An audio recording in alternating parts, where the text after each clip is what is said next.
Tere õhtust kõigile, kes on siin koha peal ja kes on online'is. Täna me siis räägime, mina räägin teie, kuulate, esitate küsimusi Kriia jooga kohta. See tool siin ei ole selleks, et ma saaksin tunda ennast siin kuidagi niimoodi tugevalt, vaid selleks, et mina näeksin teid ja teie näeksite mind. Ja nüüd edasi, esimene selline kummaline asi siin ruumis on, lisaks sellele toolile muidugi ja minul on see altar. Kõik teavad, mis on altar. Altar on tavaliselt kirikus, mingisugune väga-väga püha koht ja see koht on seal väga olulisel põhjusel püha.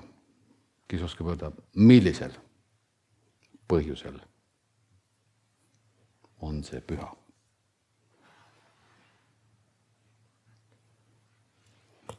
Kas keegi oskab öelda, miks kirikus on altar püha koht?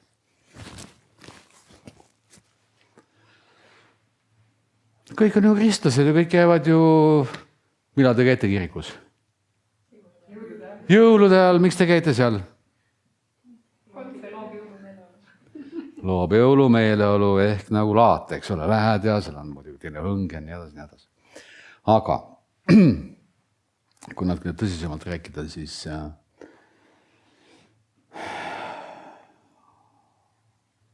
muidugi see on seotud usuga, loomulikult.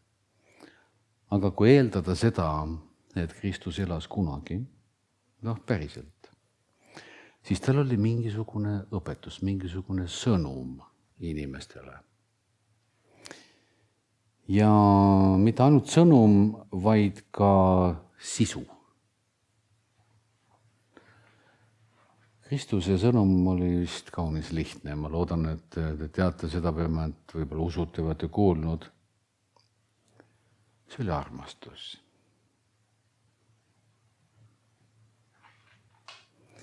Kristus ütles väga lihtsalt, väga kõrgetest väärtustest. Ta ütles, et tema on Jumala poeg. Oli nii? Oli jah. Ja ta ütles, et Jumal on armastus. Kas polnud nii? Ja kõik need ülejäänud asjad, mis käivad inimeste vahel, on täielik jama ja tuleb ära lõpetada. Miks tuleb välja tuua armastus ja luua sellele kõik suhted. Mis ta arvad? Minu mõelest täitsa hea idee, kas pole? On neid tõsiselt, kas räägin liiga tõsiselt või ei ole? Mis teie armastusest arvate? Hästi, jah? Aga täpsemalt natukene? Võiks rohkem olla. Pakkuge veel, pakkuge. Praegu on viimane aeg rääkida. Et siis ma lähen jutuga edasi. Natukene segane ka. Nii. Ta on igal pool. Mis veel? Kas on veel pakkumus? Igal ühel peaks midagi olema öelda. Pigi öelda, kui mingid jamad kaasnevad tihti ka. Jamad kaasnevad siis, kui sul pole armastust. No on ju. Ja kui on liiga palju armastust ja sa määrid seda pähe teisele, siis tekib jälle jama, eks ole. Kuidas see tundub, kas Kristus käskis armastada? Ei, tegelikult mitte. Ta ütles, et Jumal on armastus. Siit peale jõuame muidugi sellise kummalise teema nagu Jumal. Kas keegi on Jumalat näinud? Ei ole. Ilmselt keegi pole näinud. Aga et Jumalast räägitakse, kas see on siis inimeste väljamõeldus? Ta on kõikjal. Ta nähti kohe, ta on pool. Ahaa. Okei. Niisiis, altari juurde tagasi. Altarile pannakse siis ülesse mingisugune püha ese, püha kuju, midagi, mis on väga püha. Miks ta on püha? Me teame, et püha päev on see päev, kus sa saad oma asju teha, eks ole, ja puhkepäev jääb ja tööle minema ja nii edasi, eks ole. Aga püha, mida tähendab sinu jaoks püha? Ma saan aru, et eestlased on kõik metsalised. Kõige väiksema usuprotsendiga inimesed üldse maa muna peal ilmselt. Kui te lähete islamimaadesse ja ütlete, et ma ei usu üldse mitte midagi, siis ilmselt lüüakse maha. Midagi peab uskuma, sa muidu ei kvalifitseeru üldse kuskile. Mis on püha? Midagi väga erilist. Mis on sinu jaoks püha? Midagi väga austusväärset. Uni? Okei. Midagi väga austusväärset, pere? Looja printsiip. On ju palju pühakuid. Inimesed, kellele on antud pühaku tiitel. Need on olnud ilmselt sellest ajast, kui meil on siin paar tuhat aastat olnud Kristus. Ilmselt on pühakuid ka teistes religioonides. Kes see pühak on siis?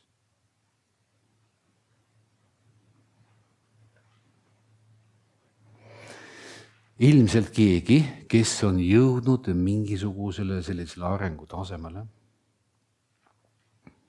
mis väljendab mingisuguseid nõnda nimetatud kõrgemaid väärtuseid. Mis te arvate, kas võiks olla nii? Dalai Lama, kas on pühak? Kõik noogutavad, jah, et on?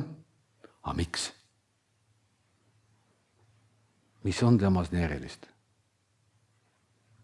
Võib-olla on jõudnud siis vahetu kogemiseni. Ahaa, võib-olla on jõudnud Jumala vahetu kogemiseni või siis Buda kogemiseni, eks ole, nagu nad ütlevad. Aga kuidas me teame, kas ta on jõudnud? Me ütleme, et ta on püha, aga me ei tea, kas ta on jõudnud sinna. Nagu Rooma paavst. Kas tema ka püha? Pühak. Putin.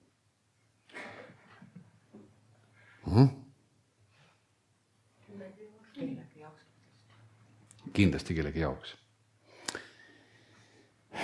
Kui niimoodi arutleda ja vaadata, siis on mingisugused väärtused, kuhu inimesed on jõudnud ja neid inimesi peetakse mingisugusel viisil tavalistest inimestest erinevateks.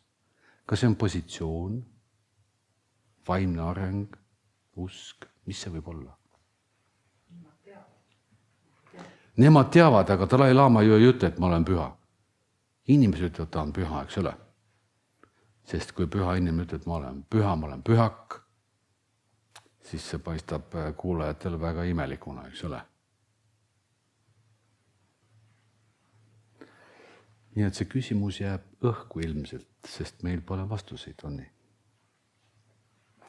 Kuid igal juhul meil on mingisugune idee pühast asjast, inimesest. Ehk ta märgib mingisugusel viisil seda, mida me ise võiksime olla või kuhu me ise võiksime jõuda. See on nagu mingi selline kõrgel, kaugel olev mingi perspektiiv, mis on seotud ilmselt arenguga. Võib see nii olla? Siin selle improviseeritud altari peal on pilt, mille peal on kujutatud Kriya Babajit.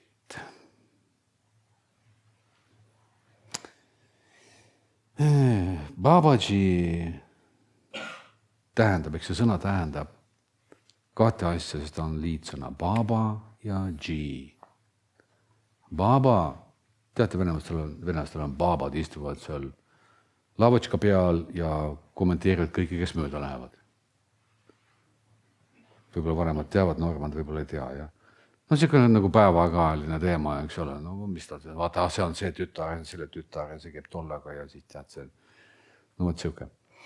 Baba tähistab kedagi, kes on väga vana, nagu iidne, nagu muldvana. Ja Ji on lugupidamise epiteet. Babaji. Sõna kriia tuleneb sanskritist ja tähendab teadvustatud tegevust, teadvustatud olemasolu. Teadvustatud. Kas te teate, mida tähendab sõna teadvustatud? Kas te olete teadlikud sellest, et hinnad on viimasel ajal tõusnud? Olete, jah? Teadvustamine tähendab seda, et sa saad aru ja ongi. Aastaks 2035 või 7 kaovad ära Euroopast kõik bensiini- ja diiselautod. Neil pole enam lubatud liigelda. Oli vist see aasta. Jõudis perale. Saite aru? Ehk ma andsin info ja sa said sellest aru. Vau, teadvustasid. Ehk teadvustamine on selline protsess, mille tulemusel sa saad aru. Saad pihta. Teadvustamatu osa on see, kus sa kuuled, aga ei saa mitte midagi aru. Ainult arvad sellest midagi, mida sulle räägiti, näidati või mis nägid. Kõik saavad aru, mida ma pean sellel silmas. Nii et kriia tähendab ühelt poolt, ma saan aru. Teiselt poolt tähendab kriia ka tegevust. Ükskõik missugust tegevust. Ehk ma saan aru, mida ma teen.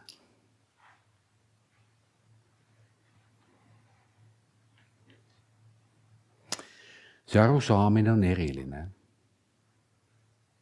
Ja ei tähenda sugugi seda, et ma teen midagi ja kas sa tead, mida sa teed? Muidu ma tean, mida ma teen, eks ole, ja mille jaoks sa teed seda, kuidas sa teed, kas sa oled teadlik sellest, mida sa teed iga hetk. Kas teil on niimoodi või pigem sa teed midagi ja see toimub täitsa automaatselt? Kuidas teil on? Nii ja naa, just nimelt on ju nii ja naa, jah? Vahest oled autopiloodi peal ja siis vahest nagu saad aru, mida sa teed. Arusaamise klassi kuulub veel taipamine. Kas kõik teavad, mis on taipamine? See on hästi eriline teadasaamise viis. Seda ei saa õpikutest, seda ei saa sulle keegi öelda, edasi anda, ma mõtlen. See peab toimuma sinu endaga. Okei. Eureka. No kõik sellised asjad. Arusaamine ja taipamine on kriia juurde kuuluvad.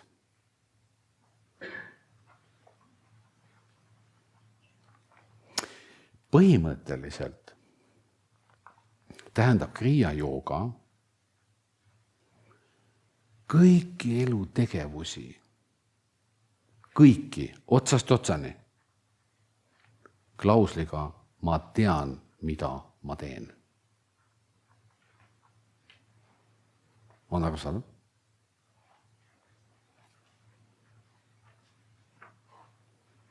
Mitte ei mõtle selle peale, sest arusaamiseks ei ole vaja üldse mõelda,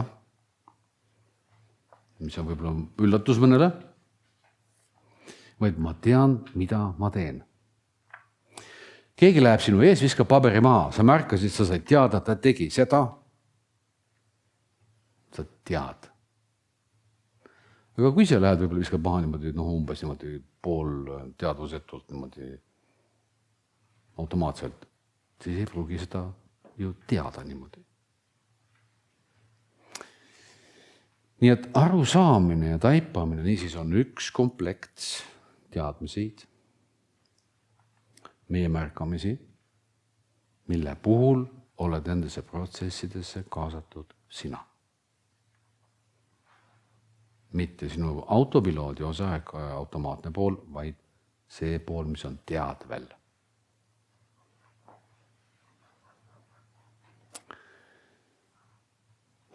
Kriya Babaji on selle printsiibi kehastus.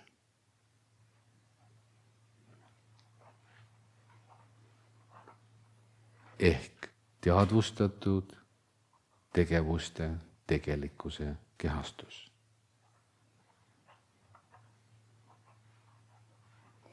Mida tähendab kehastus?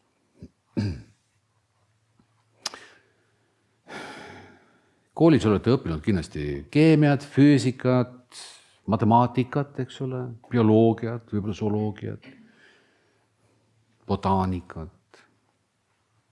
Ja me ju teame, et see maailm, mille sees me teiega elame, on täis loodusseaduseid. Kas pole? Kas on nii? No päriselt, me muidugi unustame ära selle, eks ole, aga no siiski. Kriia Yoga traditsiooni järgi ei ole need loodusseadused ainult õpikust, vaid leiavad aset ka tegelikult, nagu päriselt.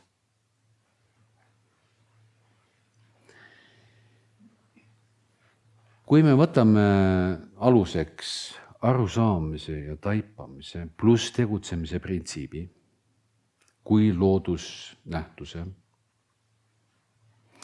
siis kehastumine tähendab seda, et see printsiip kehastub läbi ühe inimese. Ehk see loodusseadus väljendub läbi inimese. Otsast otsani. Nii, nagu ta looduses aset leiab.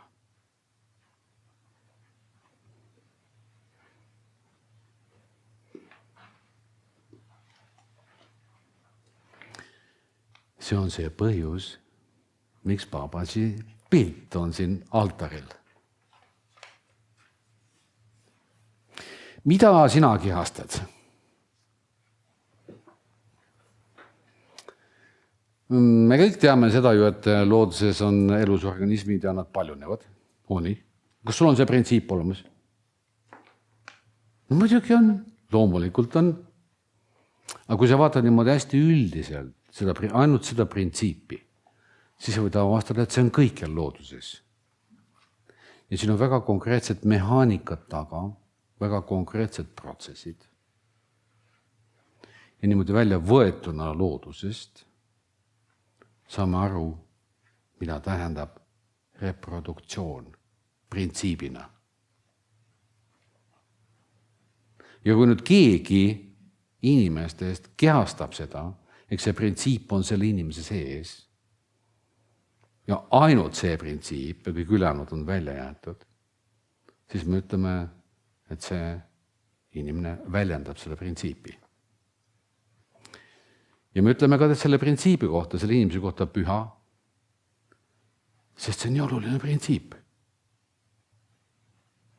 Ilma selle printsiibita ei toimu ju valjunemist.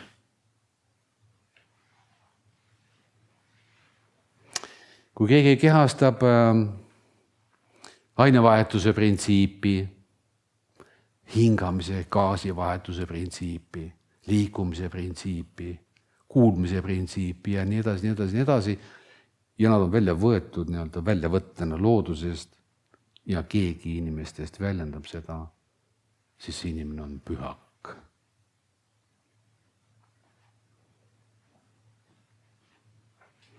Sest ta koondab endas kogu lõputut universaalset printsiipi. Mitte mõnda osa ainult, vaid ta väljendabki ainult seda printsiipi.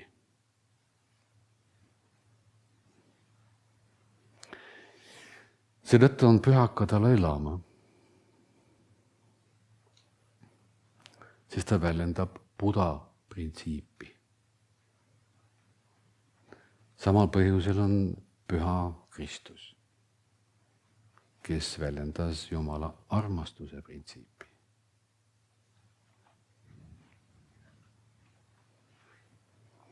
Kas sai arusaadavamaks, miks on altar ja miks siin on mingisugune asi peal?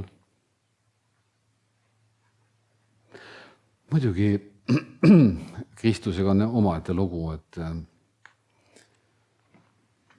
väga harva näeb kuskil kirikus, ma ei tea, kas üldse ongi teedatud rohkem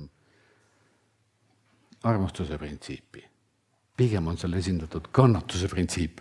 Kas pole? Risti löödud Jeesus, kes siis kannatab, sest ta kannatabki risti peal, eks ole. Ja justkui lunastab kõikide inimeste patud selle läbi. Mina ei ole sellest printsiibist aru saanud, kuidas niimoodi on võimalik, aga no ju siis ma pole arenenud nii kaugele.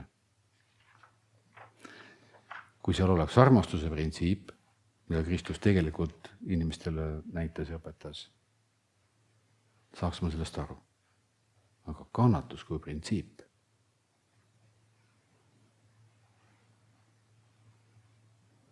Mis on teie meelest kannatuse üks peamisi põhjuseid?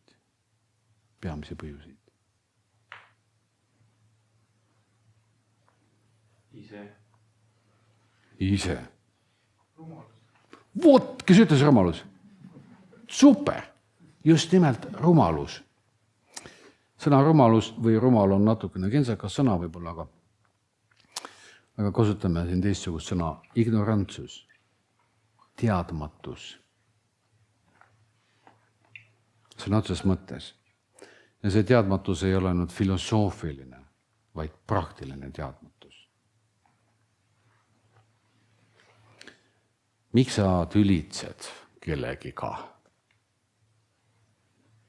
Miks?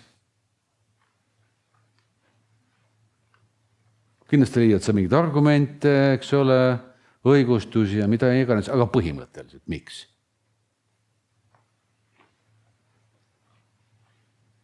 Miks?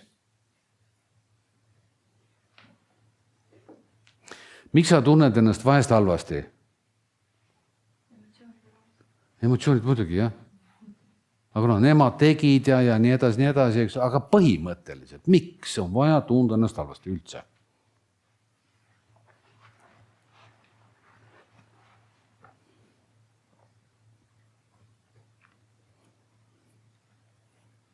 On teil vastust?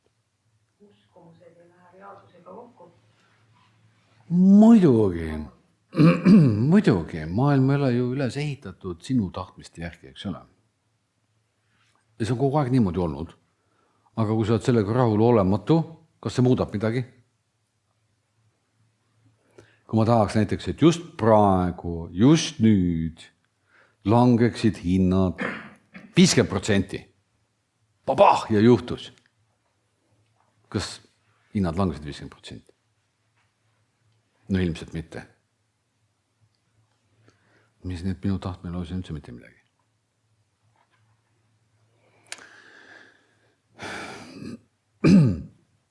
Maailm ongi selline, nagu ta on. Tagasi Kriia jooga juurde, Kriia Babatši juurde. Kriia Babatši ei ole kogu aeg olnud Kriia printsiip, ehk see loodusprintsiip. Ta on olnud tavaline inimene, kes on jõudnud selle printsiibi realiseerimiseni. Selleks, et sellist printsiipi realiseerida, mis tähendab, et sa muutud selleks printsiibiks, selleks on vaja ju teha midagi väga, väga konkreetset, kas pole? Ehk kõik asjad sinu ei aita. See, mida ta kasutas selleks, nimetatakse Kriia jooga. Teadlike tegevuste seeriad, millel on omad tulemused. Need on väga konkreetsed tegevused, mitte suvalised. Ja neid tegevusi kasutades jõudis ta sellisesse seisundisse, mida nimetatakse Soruba Samari. Soruba Samari. Soruba Samari tähendab minu tegelik vorm või kuju. Tegelik. Mida tähendab sinu jaoks sõna tegelik? Kui ma küsin täna sinu käest, kes sa oled? Või milline on sinu tegelikkus? Siis sa hakkad rääkima oma muredest, rõõmudest, tööst, kohustustest, minevikust, tulevikuvajadustest, millest iganes. kuid kui sa küsid Babatši käest, mida sina endast kujutad, siis ta ütleb, et ma olen soruva samadis, ma olen selles seisundis, mis ületab elu ja surma.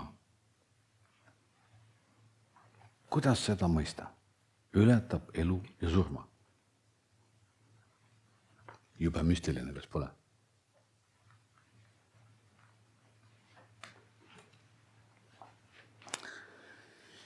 Ehk sellest võiks välja lugeda, et ta ei viibi sellel tasandil, kus inimesed tavaliselt viibivad, vaid ta viibib kuskil nagu teistsuguses tasandil, tal on nagu teine vaade, tal on nagu teised kogemused. Ta teadvustab hoopis midagi muud, mitte meie olmet nagu tavaliselt, eks ole, vaid ta fookus on kuskil mujal.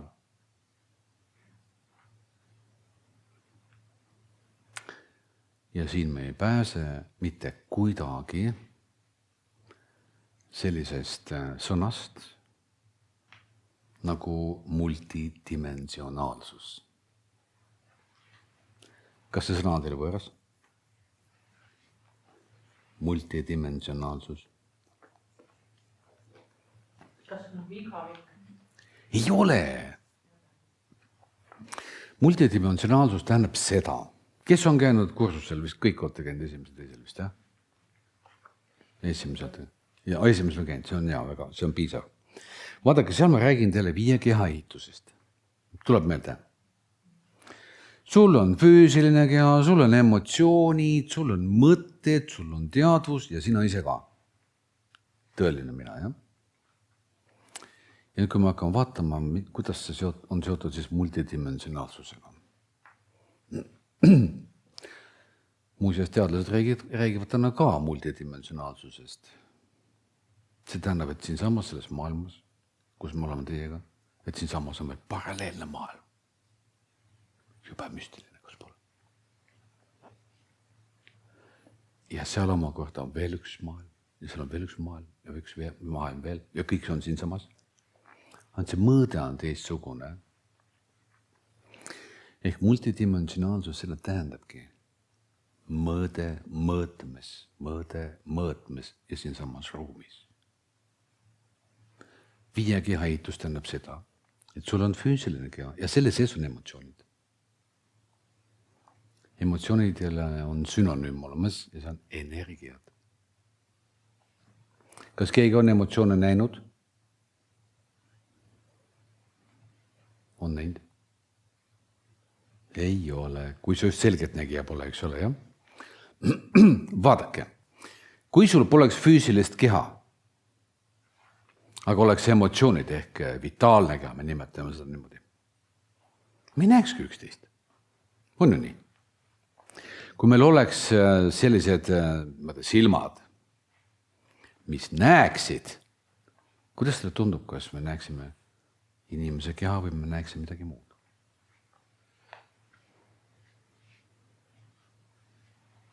Mis te arvate?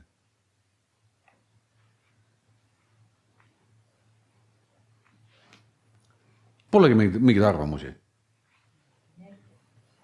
Muidugi me näeksime energiaid. Me näeksime hoopis sellist valgusest, sellist muna, sellist kookoni moodi vormi, mis on meie vitaalne keha, ehk see, mis genereerib meie emotsioone. Näeksime seda. Munad liiguvad ringi. Või hõljuvad pigem, jah, sest ega ju pole vaja kõndida, jalgu ei pole, eks ole. Kui me vaatame sinu mõtteid, kas mõtteid on keegi näinud? Ka pole näinud, aga nad on siin samas sees. Ja te ju teate, et mõtted ei ole emotsioonid, kus on nii? Kui meil poleks vitaalset keha, füüsilist keha, aga oleks ainult mõtted, ja me näeksime, me kõik oleksime sellel tasandil, kuidas me näeksime teineteist?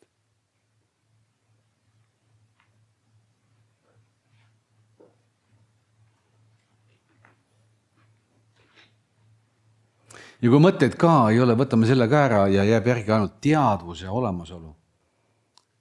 Kuidas me siis teineteist näeksime?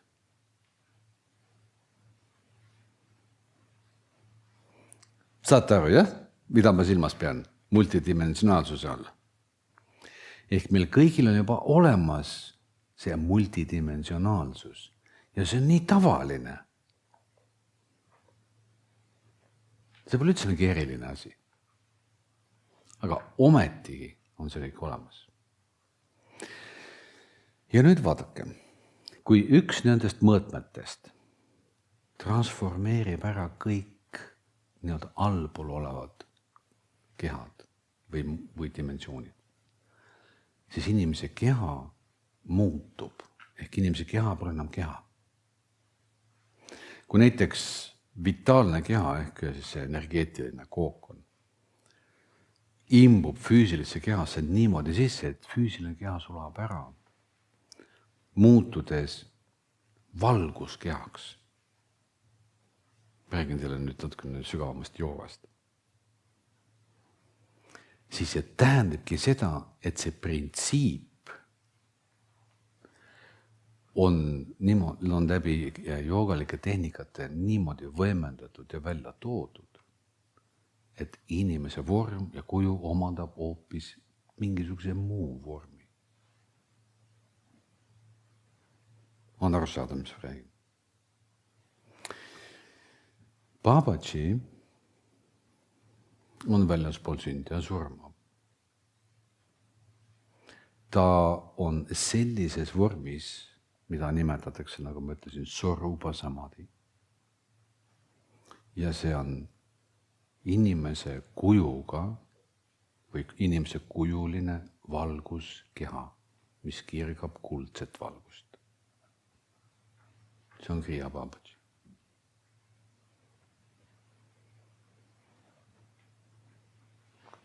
Nii et see on joogaliku transformatsiooni teema ja tulemus. See samal põhjusel on Babaji ka surematu. See, milleks ta on ennast transformeerinud, ei saa surra. Sest see on selline mõõde. Kas on aru saadav, jah? Et see muutus on selline, kus üks mõõde, mis on väljaspool sündi ja surma, on tunginud läbi kõikide mõõtmete väljendanud ja väljendub füüsilisel tasandil. See on surupa samadhi. Paistab väga fantastiline, kas pole? Ma lihtsalt viin teid natukene Kriya jooga sügavustesse, et te saaksite aru, mis on Kriya jooga. See ei ole esoteerika, millest ma räägin. Kriya joogas on see pigem tehniline küsimus, praktika küsimus, kuivõrd ettekujutluse teema.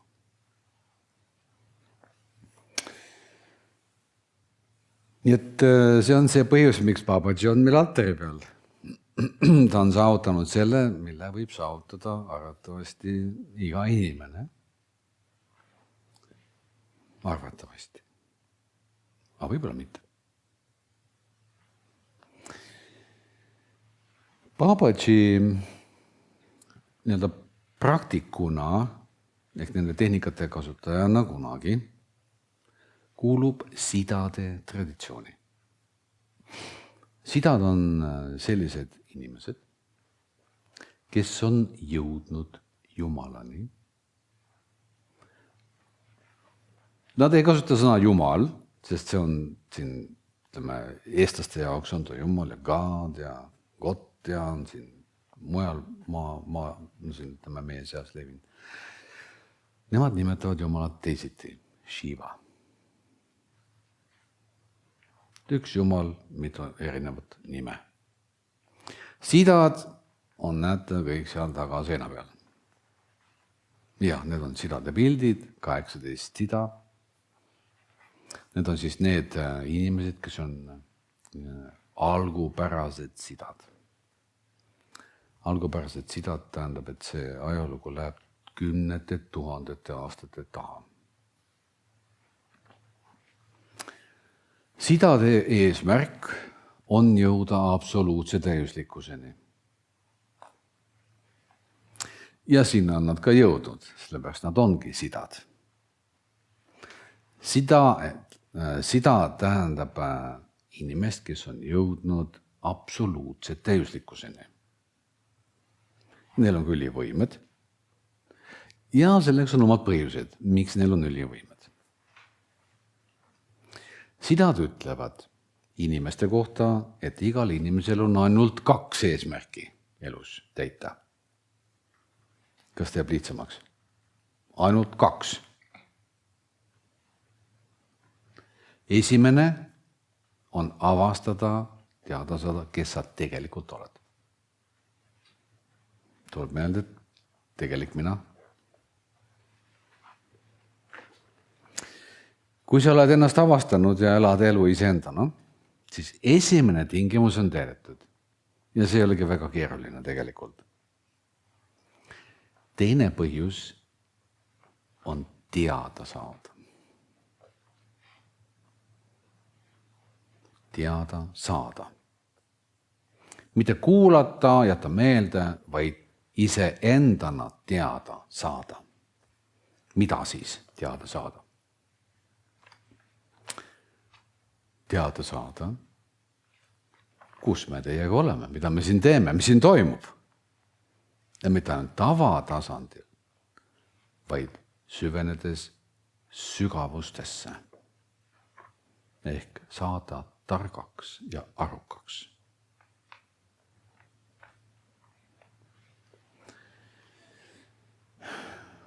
Teada saada põhineb omakorda ühel teisel printsiibil või teadmisel.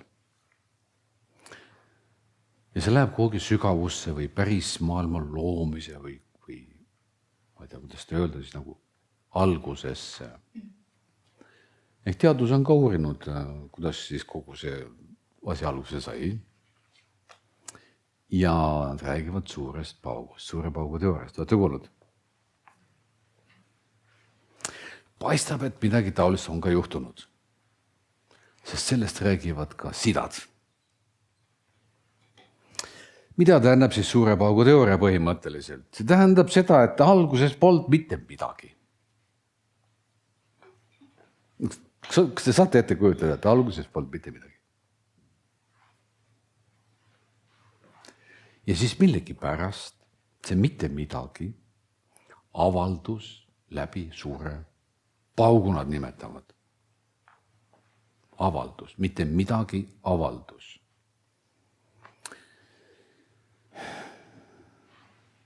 Alguses oli Jumal ja Jumal ütles sõna.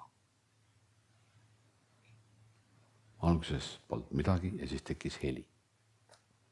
Teadlased ütlevad, et sellest suurest paugust tekkis kogu energia ja mateeria, mis iganes meil täna siin universumis on. Sinu keha koosneb samast mateeriast ja energiast. Need seinad siin, need puud, põõsed, kõik on samast ainest. Kui nüüd tulla tagasi selle paugu eelse seisundini, siis sidad ütlevad niimoodi, et see on absoluutne täiuslikkuse seisund. Avaldumata täiuslikkus. Kui täiuslikkus avaldab ennast, siis ta ei avalda ennast mitte kunagi täiuslikkusena, vaid selle fragmentidena. Näiteks loodusseadustena.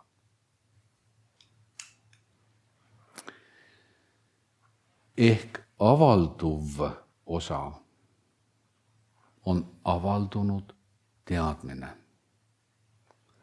Avaldumata teadmine paistab ei millegina.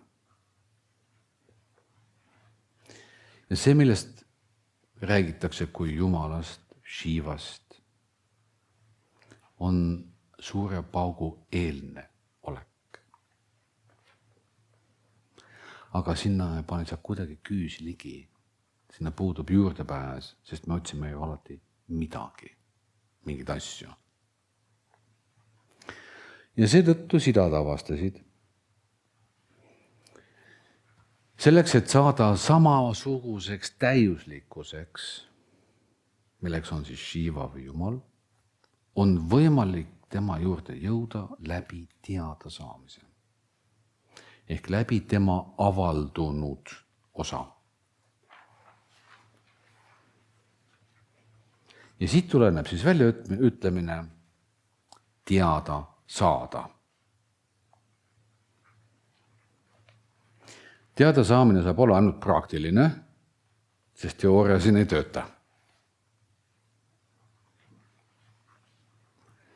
Kas ma ajasin liiga keeruliseks? On arusaadav, jah? Nii. Tuleme tagasi korraks sinu juurde, keda ma nimetan siis tegelik mina. See on siis sinu olemasolu. Sina tuurisid ka, kust see pärineb. Kui tõmmata kokku sidade avastused ja see, mida Kristus ütles, siis nad kattuvad absoluutselt, identselt. Kui Kristus ütles, et ma olen Jumala poeg, siis iga tegelik mina on sama päritoluga. Mitte ainult mõni, vaid igaüks. Ehk meie tegelik olemus on osa Jumalast. Sellest absoluudist. Kuid sellest on liiga vähe. Seetõttu sidad ka ütlesid, et meil on vaja teada, saada ka kõike muud, mis elus toimub. Pöördun korraks tagasi, tuletan teile meelde, teada saamine tähendab aru saada ja taibata.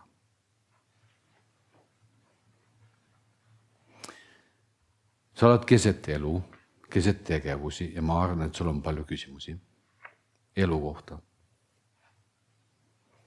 Sul on palju valmis küsimusi, aga kas nad põhinevad tegelikkuse teadmisel või on need eelarvamused, usk? Nii et sidad näitasid näpuga praktilisele teadmisele. Sellele, mis tegelikult toimub. Ja ütlesid, et ainult see aitab, ainult sellel on olulisus.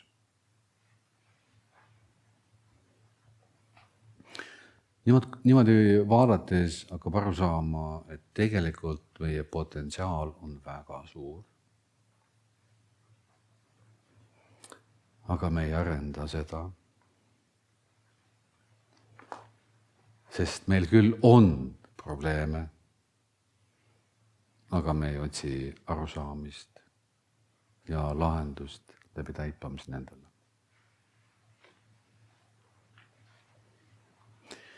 Mida rohkem sa saad teada, taipad, seda arukamaks sa muutud. Kas pole nii? Aga selles ongi point. See ongi point.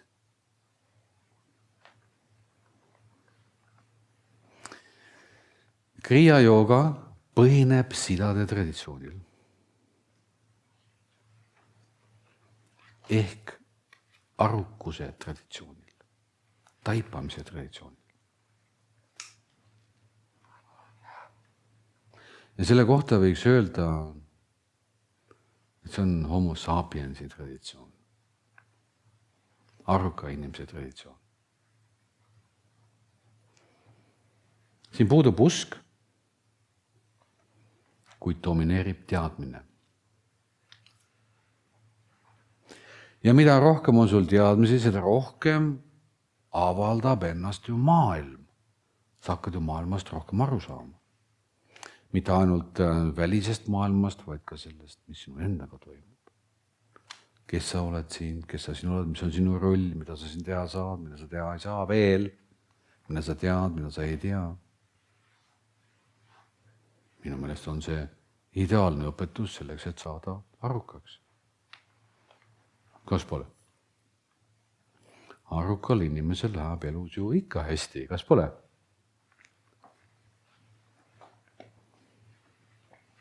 Sest ta teab ja rakendab. Ja nüüd jõuame tagasi sõna kriya juurde. Teadlik tegevus.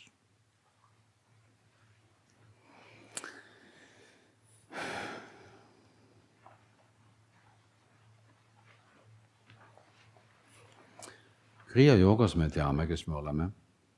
Me teame, et me kuulume lahutamatult Jumala juurde.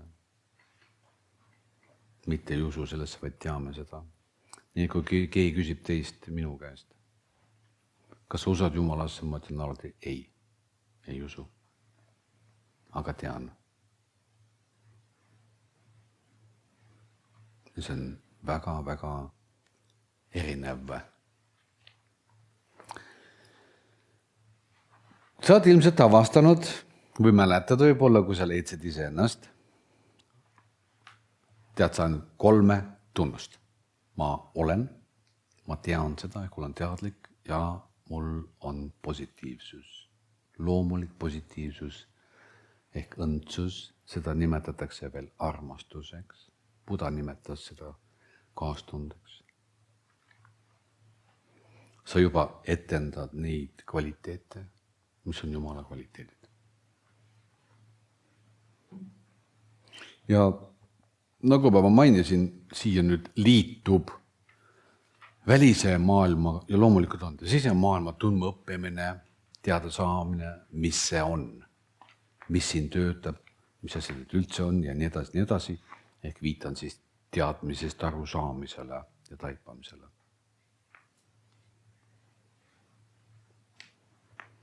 See on Kriia jooga alus.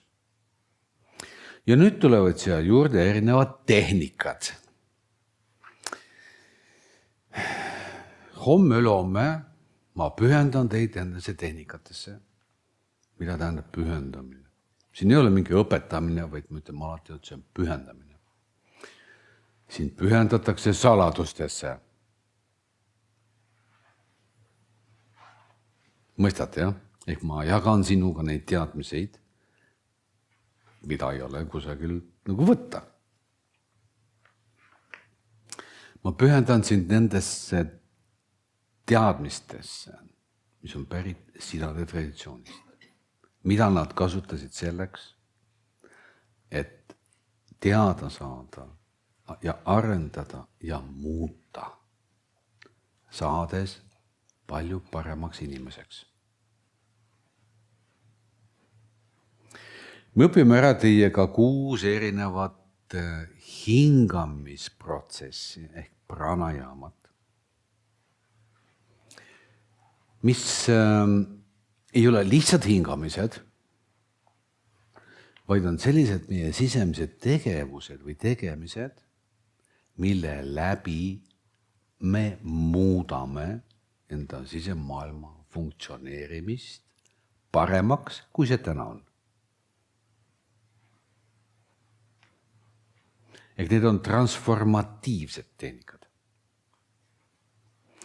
Transformatiivsed tehnikad kannavad ka teistsugust nimetust, tantra.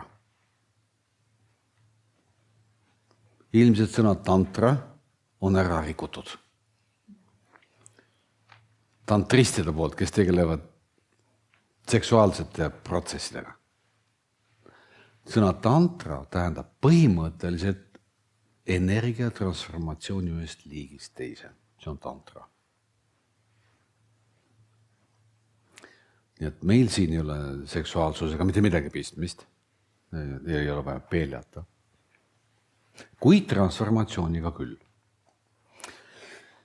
Sellesse transformatsiooni me tõmbame kaasa, ehk võtame kaasa kõik meie peenkehade struktuurid, millest teil täna võib-olla pole isegi aimu, et nad üldse eksisteerivad. Seetõttu me kasutame kõigepealt lisaks pühendusele ettekujutlust, visualiseerime, tundumist ja nii edasi, kõiki neid võimalusi, mis teil täna on kätte saadavad, arendades neid läbi näiteks pranajaamade, hingamistehnikate, välja selliselt, et need peenstruktuurid muutuvad sinu jaoks reaalseteks, eks sa jõuad aja jooksul nende teadmiseni.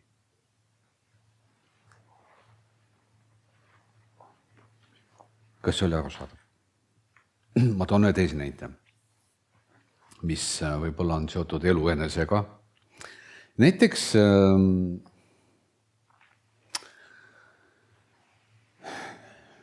sa võtad endale mingisuguse kohustuse, mingisuguse tegevuse, millest sul pole aimugi. On niimoodi juhtunud? No ikka vahest, eks ole. Ja siis hakkad kuskilt otsast peale ja aja jooksul hakkab tegelikult selguma, mis asi see on. On juhtunud niimoodi? Just. Nii et alustad pimedana ja pärast hakkab nagu see selguma või selginema. Täpselt samasugune probleem ehk protsess leiab aset ka kriia jooga tehnikatega. Esialgu sa ei tea, mis see on, aga aja jooksul hakkab selguma ja selguma. Nii et kriia jooga tehnikad ei pruugi esialgu anda neid tulemusi, millest me räägime, sest nad ei ole sinu jaoks veel selgunud. Kahjuks või paraku ei saa see ka enne selguda, kui sa pole välja selgitanud. Siit tuleneb ka siis regulaarne praktiseerimine, miks see vajadus. Sest vastasel juhul sa jäädki pimedaks, see ei selgugi. On arusaadav? Väga hea. Sellel pühendusel te saate 7 erinevat diaanat. Diaanat võiks tõlkida eesti keelde kui tegevust. 7 erinevat tegevust. Mina ei kasuta sellist sõna nagu meditatsioon. Sest meditatsioon võib tähendada ükskõik millist tegevust, kas pole nii? Nii et kui me õpime diaanasid, siis need on väga konkreetsed tegevused, mille puhul enamasti sa võid avastada, et sa oled täiesti titte mähkmetes. Sa ei oska neid teha. Samas kui need oskused on igapäevases elus üliolulised. Sest sa juba kasutad neid. Näiteks, ma väga vabandan, aga sinu mõtlemise võime on veel titte mähkmetes. See on muidugi nüüd keeritud kulmused, et mis asja, et mul on mõtted ja ma mõtlen kogu aeg ja nii edasi. Ma toon ühe näite. Kui me räägime kriia jooga terminites, mõtlemisest, siis me ütleme niimoodi, et normaalne mõtlemine, tähendab seda, et ma alustan punktist A ja jõuan nende mõtlemisega punkti B. Ehk kui mul on vaja midagi läbi mõelda, ma alustan sellest teemast, püsin selles teemas kogu selle aja, ükskõik kui palju see võtas, kas tund või 2 ja jõuan finišisse, saan aru, okei. Punktist A, punkti B, on 2 punkti ja neid ühendab omavahel sirge. On mõistetav? Kuidas käib sinu mõtlemine? Siin on A ja siin on Z. Ja kõik ülejäänud tähed on siin vahepeal. Juhtub niimoodi.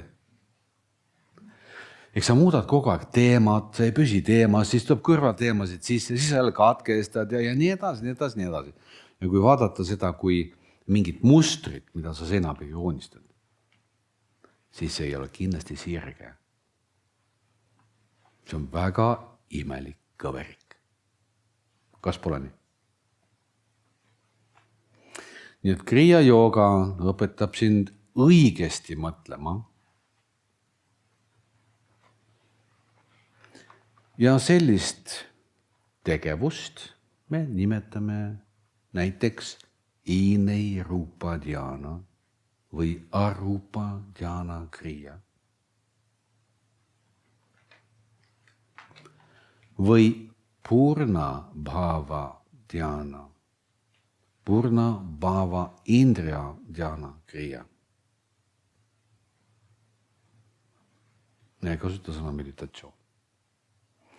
Ehk kriia jooga tegeleb sinu enda sisemaailma mitte ainult tundma õppimisega, vaid ka aktiivse muutumisega. Selleks, et saada paremaks inimeseks läbi erinevate kvaliteetide tõstmise. Näiteks mõtlemise kvaliteedi tõstmise. Mis te arvate sellest? Kas sellest oleks kasu?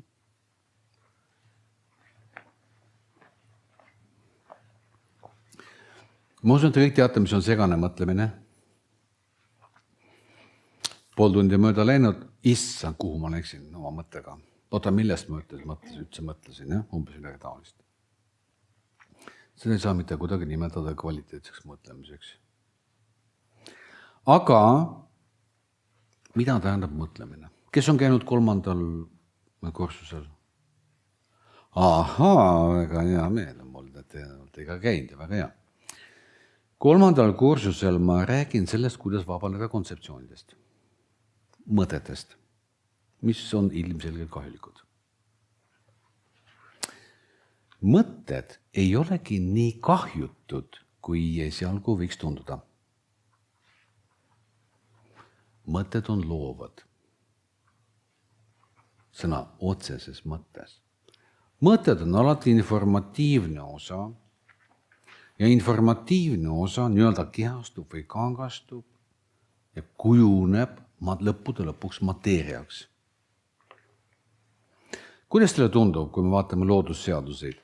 Kas nad on pimedad nii-öelda või põhinevad informatsioonil?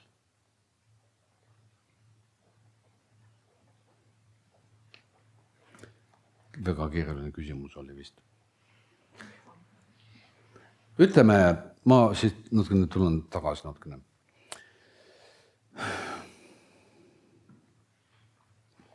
Vaadake, kui käis suur pauk, siis teadlased ei tea siiamaani, kumb oli enne. Kas mateeria või energia? Kumb oli enne? Ei tea. Kui ilmneb energia ja kui ilmneb mateeria, siis on alati mingisuguses vormis, mingisugusel kujul. Ja seda vormi või kuju saab anda alati ainult informatsioon. Mis te arvate sellest? Nii et lisaks energiale ja mateeriale ilmestus ka teadmine informatsioon. Ja nüüd kontseptsioonide juurde. Sinu tavaliselt mõtted on tegelikult informatsioon. Mida see informatsioon teeb? Mida teevad sinuga sinu mõtted? Kui niimoodi hästi lihtsalt vaadata. Juhivad mõtte ees, emotsiooni järgi ja siis keha läheb 3. järgi, eks ole. Kõik käib hästi kiiresti paugu pealt. Info, energia ja füüsiline keha. Aga selline seaduspära on igal pool looduses. Seetõttu kõik sinu mõtted on loovad. Isegi siis, kui sa ei teosta enda mõtteid, on konstruktsioonid juba loodud. Ehk loovad sinu maailma. Seda, mida sa läbi oma prillide või prismade või siit seest väljapoole näed. Ja kui see informatsioon, eks nende mõtted on väga segased, siis samasugune on ka sinu elu. Kui sa õpid mõtlema õigesti, nagu me ütleme, siis see hakkab ka mingist ajast materialiseeruma. Sõna otseses mõttes. Info läheb ees, energia toob järgi ja siis moodustub füüsiline maailm. Ehk meie mõtted on loovad. Mitte ainult ettekujutluses, vaid ka materialiseeruvad. Võib-olla see on liiga sügav teie jaoks, mida me räägime praegu, kuid igal juhul, kui see mõte on korrastatud, sa oled õppinud õigesti mõtlema, hakkab selle järgi korrastama ka sinu väline maailm.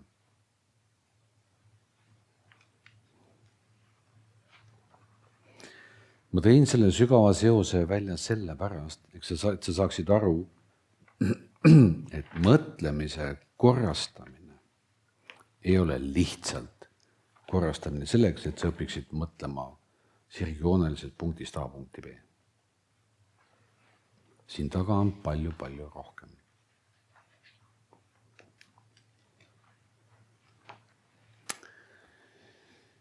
Me õpime teiega ka ära intuitsiooni või vähemalt intuitsiooni alged.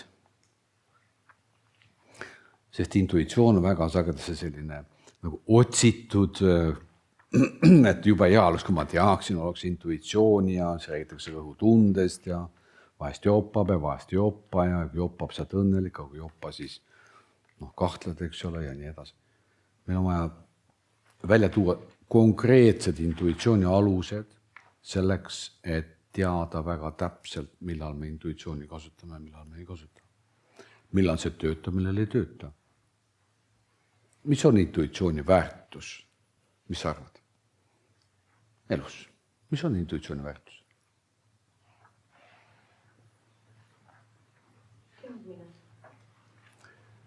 Teadmine. Milline teadmine? Originaalne. Ma usun, et te olete minuga nõus, kui ma ütlen, vabandust, et see on ette teadmine. On, jah? Mida tähendab ette teadmine? Me ei tea ju kunagi ette, kas pole nii? Me kujutame ette, et me teame, et näiteks te lähete täna õhtul koju või jääte siia, sa juba tead ette, mis kõik on, see on ettekujutlus, on nii? Kas on? Milles me oleme väga tihti veendunud, et niimoodi lähebki. Aga see on sinu virtual reality prillid siin eest. Teate, mis on virtual reality? Teate, see on sellised, pannakse ette, sellised suured asjad, juba peas kõik. Ja siis pannakse kompuutri pealt mängima, eks ole, siis mingi programm, siis vaatame, wow, täitsa teine maailm. Sa annaks kinda kätte, siis sa saad seal toimetada midagi ja see nagu ongi virtuaalne reaalsus. Muidugi see virtuaalne reaalsus on sul kogu aeg olemas. Kui sa meenutad või kujutad ette, see ongi virtuaalne reaalsus, mis on tavaline meie jaoks. Et see tehniline lahendus lihtsalt on siit šnitti võtnud. Ja nii me käimegi prillid peas. Ei teagi, et on peas. Me oleme kogu aeg selles virtuaalses reaalsuses väga pikalt. Ehk tähendab väga suure osa ajast. Ja see ju loob, see ju mõjutab.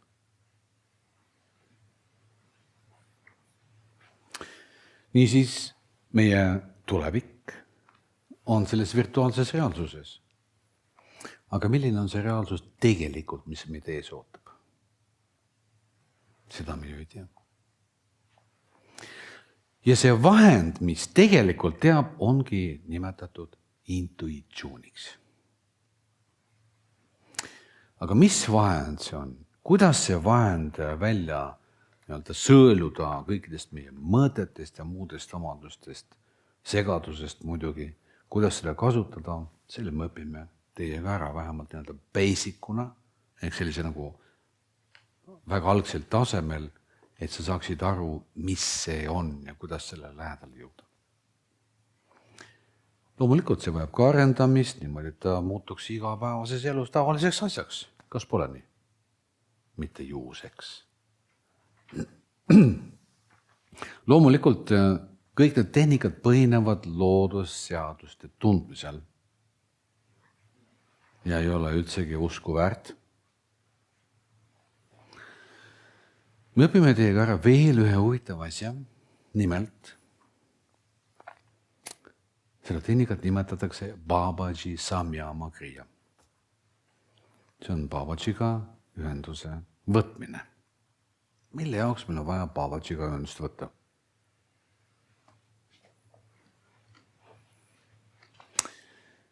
Babaji saavutas surematuse umbes 2000 aastat tagasi.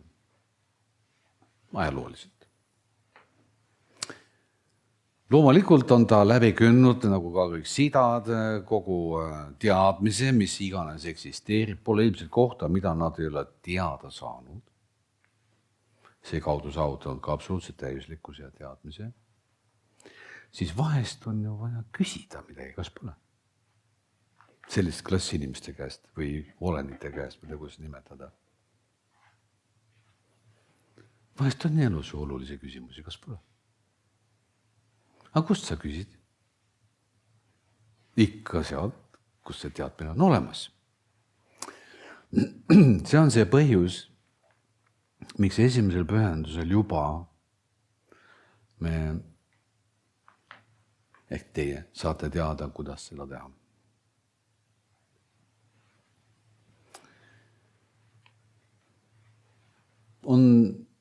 Arvatavasti on palju inimesi maailmas, kes arvavad seda, et Jumal räägib nendega ja nad saavad kuskilt sealt teistest dimensioonidest ja ma ei tea, kust veel infot.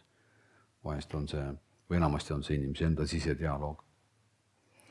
Osadel on kindlasti olemas ühendus, jah, kellegiga, kes on jõudnud inimese nii-öelda nahast või vormist kõrgemale. Aga vahest need soovitused, mis sealt kuuldakse, viivad inimesed auku. On teil selliseid tuttavaid? Või tuttavaid? Kes räägivad kellegiga sealt. Babajiga ei ole selles mõttes mingit ohtu, sest Babaji eesmärk on tõsta inimesi nende potentsiaalides, ehk tõsta potentsiaale, teha inimesed arukamaks, andes selle võimaluse võrrelda sellega, kui arukad nad täna on. Seda võib nimetada ka võib-olla evolutsiooniks või revolutsiooniks, kuidas tahate. Nii et inimese potentsiaalid on täna tukkuvad või uinunud olekus, väga vähe kasutuses ja seetõttu meil ongi selline maailm täna, sinu isiklik maailm, sinu lähedaste maailm ja üleüldse inimesed maamuna peal. See tase võib olla palju kõrgem. Aga seda on vaja teada, kuidas teha. Nii et vahest meil on selliseid küsimusi, millistele pole vastust. Ja seetõttu on väga hea, kui meil on võimalus saada need vastused. Aga et igasugune võimalus siia ei kõlba, siis see tehnika on väga konkreetne. Kriya joogas on kõik väga konkreetne. Tee nii, tee nii, tee nii ja tee nii. Siin ei ole kunagi, et no kui sa viitsid nii ja kui sa ei taha, tee natukene teistmoodi ja nii edasi, et miks kõik tehnikad on väga konkreetsed? Need tehnikad on kõik sidade poolt ajalooliselt kasutuses olnud tehnikad, mille tulemusel neist ongi saanud sidad. Ja see omakorda tähendab seda, et selleks, et käivitada teatud protsessid, teatud loodusjõud, on vaja teada täpselt, mida teha. Mitte umbes. Seetõttu kõiki Babaji kriyaga tehnikaid õpetatakse maailmas acharjade ehk õpetajate poolt alati ühel ja samal viisil. Ja loetakse sõnu peale õpilastele, ei muuda, ära liida midagi siia juurde. Need tehnikad on juba täiuslikkuseni viidud.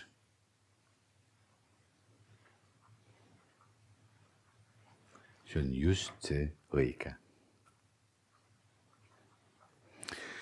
Kas teil on mingisuguseid selliseid tegevusi või tegevuse osi, mida te teete alati õigesti?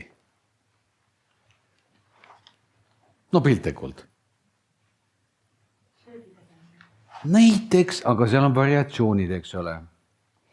Võtame lihtsa näite, noa ja kahvli hoidmine.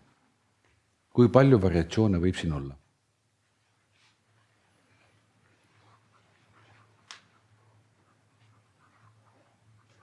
No võtame kahvli, silla väiksemaks variatsioonide hulk. No palju te saate, mitu? 2? 4. No ütleme 5. 5, jah. Seda on juba liiga palju. Kui me tahaksime saavutada parima tulemuse kahvli hoidmisel, mis on kõige efektiivsem nii hoidmisel kui ka siis toidu võtmisel, suu pistmisel. Kas võib olla selline variant? No põhimõtteliselt võib olla. Muidugi võib olla. Siis me ütleme, et see on just see. Ja siis, kui me õpetame kellelegi kahvliga sööma, siis me ütleme või õpetame just seda viisi. Ja tulemusel õpib inimene kohe kõige paremat viisi kasutama.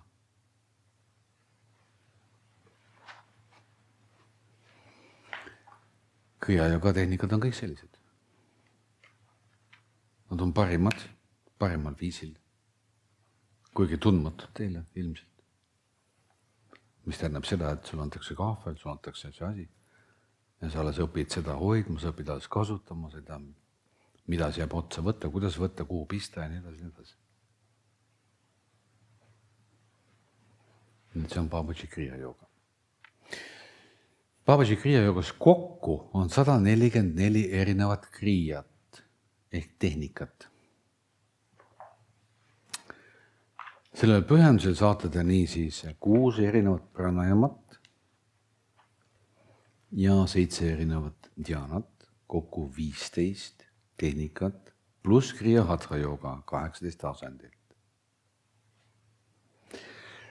Nende tehnikate kohta, mis te saate homme ülehomme, tuleb kindlasti teada seda, et need on fundamentaalsed. Need on baastehnikad. Kõik ülejäänud tehnikad, mis sealt üle jäävad 144, põhinevad nendel. Seetõttu on ka kõige olulisemad. Muidugi on mul igasuguseid tehnikaid siin ehk tegevusi, näiteks ka selliseid, mida me nimetame samadhi tehnikad, mis tähendavad kontemplatsiooni Jumalaga. Kas te kõik teavad, mida tähendab sõna kontemplatsioon? Ei tea. Samastumine, täielik samastumine, ühinemine, ühtimine. Näiteks vesi karafinis. Kui mul on siin, ütleme, vallan siit osa vett välja, vallan vee tagasi, siis see kogu vesi, mis siin sees on, jääb samasuguseks veeks. Mitte midagi ei muutu. Vesi ühineb veega väga hästi, kas pole? Vee ühendamine veega ongi kontemplatsioon. Tegeliku mina ühinemine Jumalaga on kontemplatsioon ehk samadhi. Aga neid tehnikaid õpetatakse juba 3. pühendusel. Ehk kõik 144 tehnikat on jagatud gruppideks. C-set, C-set ja siis C-set. Sest selleks, et jõuda samadhi tehnikateni, on vaja ettevalmistust läbi eelnevate tehnikate.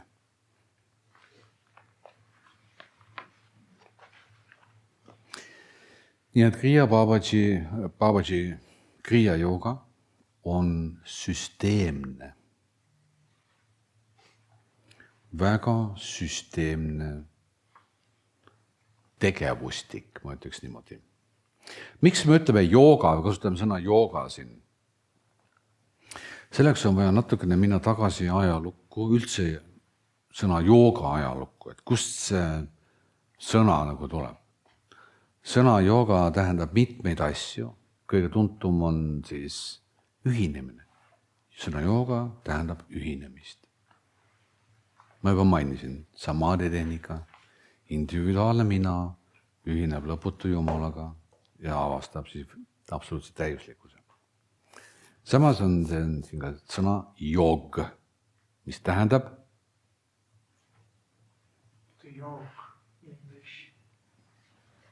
joog, inglise keeles joogima, jog, vedama, see on nagu rakend, mida sa vead, eks see näitab ka pingutust.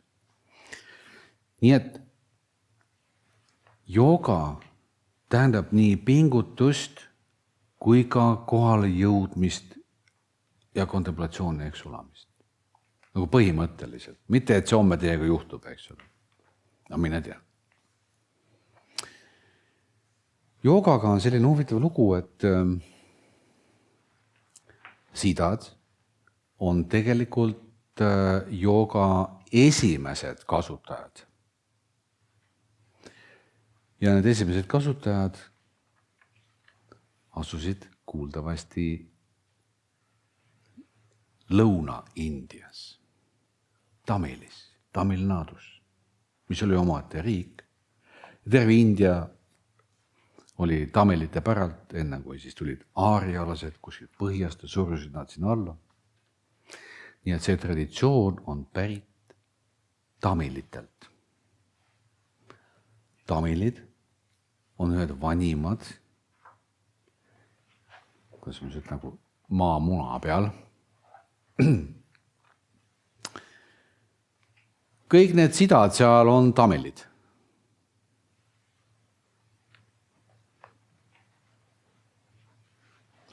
Välja arvatud üks nendest, kelle nimi on Agastjar, kes tuli koos aarialastega.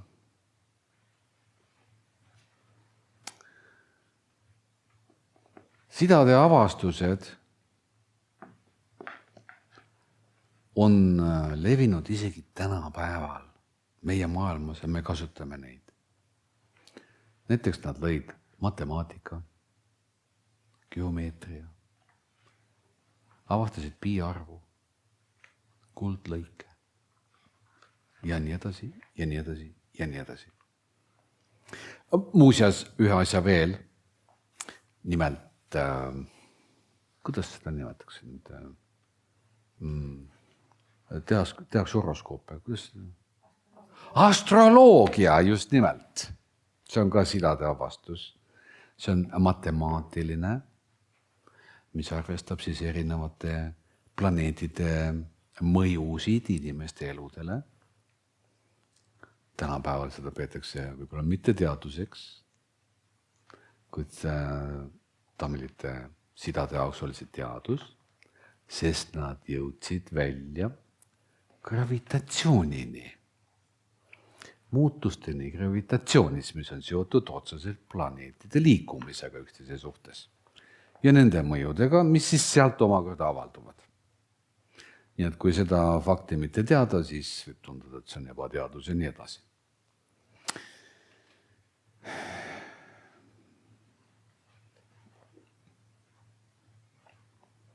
Niisiis, jooga traditsioon on saanud alguse sidadest ja mitte ainult kriia jooga, vaid üleüldse jooga traditsioon.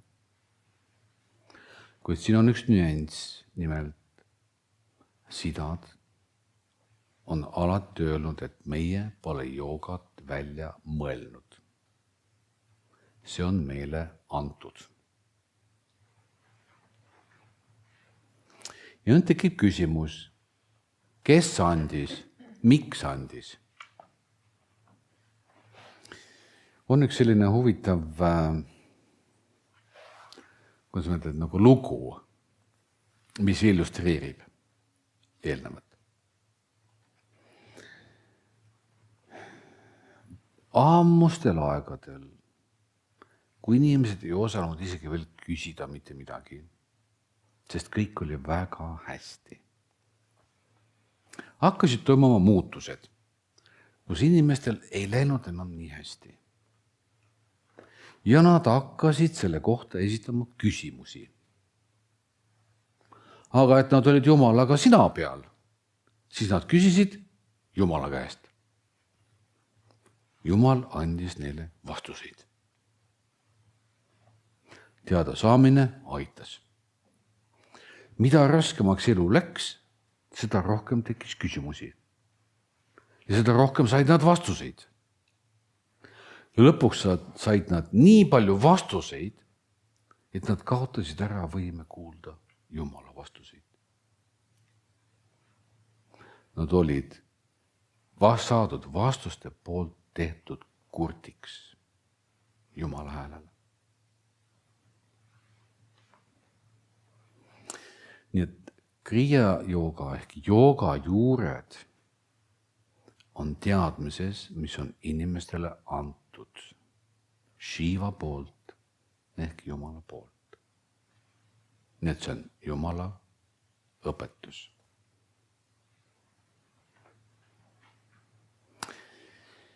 Sellel põhjusel on altari peal sagedasti mitte ainult Babaji, vaid ka Shiva. Ja ka Shakti ehk energia.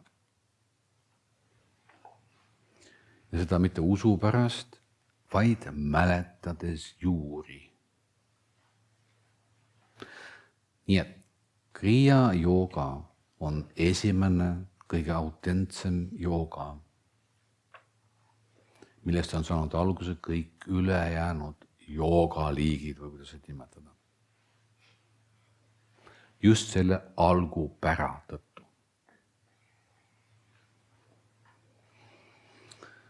Nii.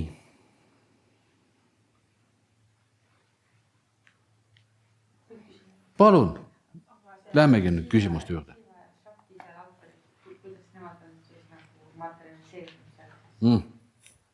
Shiva Shaktit siin ei olegi praegu üldse, nagu pildina. Vaadake, ma toon ühe näite. Meil on siin Lillora territooriumil palju igasuguseid kujusid, eks ole, templeid ja mis iganes, atribuute. Mitte sellepärast, et meil on siin hinduism. See näeb välja nagu India, eks ole, või et me siin usume midagi. Vanasti, kui õpiti tundma mingisugust loodusseadust, siis see oli vaja kuidagi maha märkida.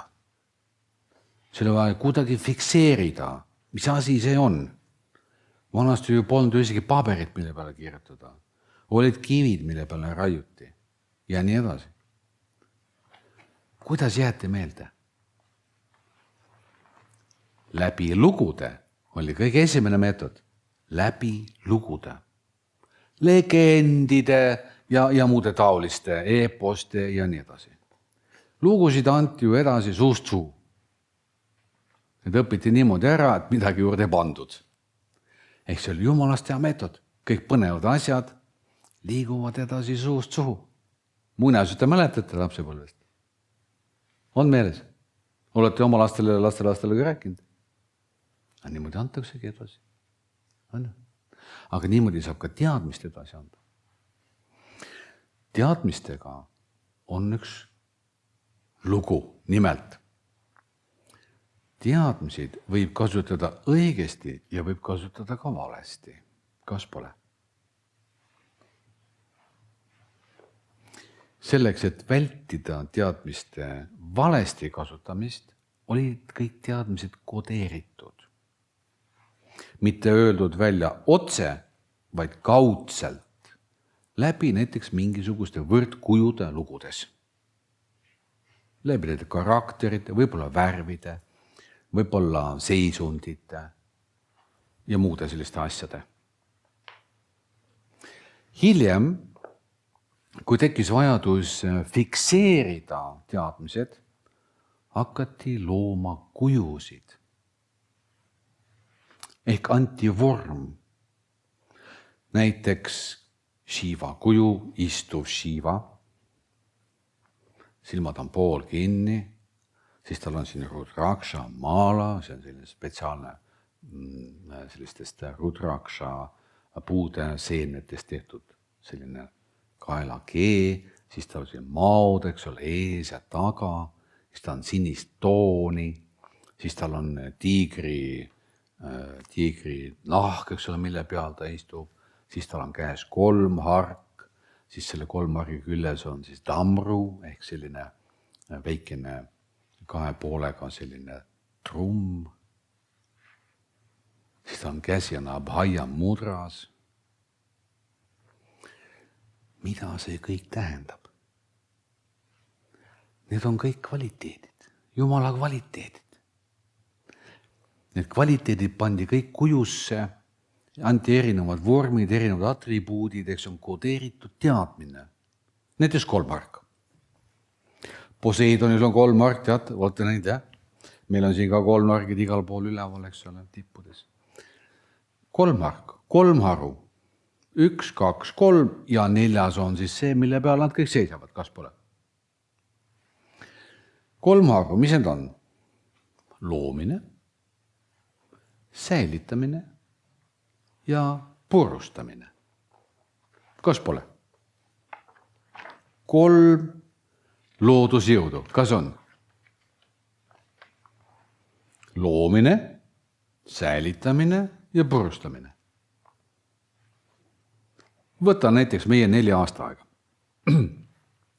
Kevadel kõik sünnib läheb roheliseks. No nii, loomine. Siis see seisab kevadest suveni, sügiseni. Siis hakkab purustamine, ehk lehed langevad, kõik vaibub. Lehed kukuvad maa. Siis nad seal hakkavad kõdunema. Ehk see, mis on loodud, see hävib selleks, et muutuda uuesti mullastlikuks, huumuseks, et sellest saaks kevadel uuesti midagi luua, kas pole? Ja kui sa vaatad seda 3 tsüklit, siis võid avastada, et need on igal pool. Mitte ainult looduses, vaid toimuvad ka sinuga. Sa algatad midagi. Näiteks, no ma tean. No mida sa oled algatanud, mida sa oled loonud? No näiteks, jah, tulid siia pühendusele, eks ole. Algatad selle protsessi, siis hakkad praktiseerima, eks sa säilitad seda. Ja siis lööd käega, sest sa ei viitsi enam, eks ole, mõtled pähe, eks ole, ja lõpetad selle asja ära, ongi hävimine. Lõpetad ära selle protsessi. Või näiteks armud ära, jah, siis on kõik vahepeal hästi, sest armastuse kõik on olemas ja siis see tuhmub ehk laguneb ära. On nii, jah? Ja kui see faas läheb liiga pikaks, siis sa kannatad. Kui sa leiad mingi uue motiivi, eks ole, siis selle läheb õitsele, siis hoid üle ja jälle kaob ära. On nii? Või näiteks sa tood mingi värske salati koju endale, mis on kuskil kasvatatud, sa tood ta sellises faasis, kus ta säilib ja kui sa seda ei kasuta, ta kuivab ja lämmädanema ja lõpuks kaob ära, on nii. Igal pool on 3 faasi, kas pole? Sa alustad sisse hingamist ja see on loomine. Ja õhk on sees ja nii kaua, kui õhk on sees, nii kaua on see säilitav funktsioon. Nii kaua sinu keha eritab süsihappegaasi, võtab hapniku vastu, eks ole, ja kui sa hingad välja, on sellega lõpp ja algab uus faas. Kas on nii? Nii et sa võid neid 3 printsiipi leida igalt poolt. Ja nad on reaalsed. Ja nüüd kõik need 3 printsiipi on ühe varju otsas. Ehk kõikide nende printsiipide taga on veel üks printsiip, mis annab põhjuse ehk loob need 3 printsiipi.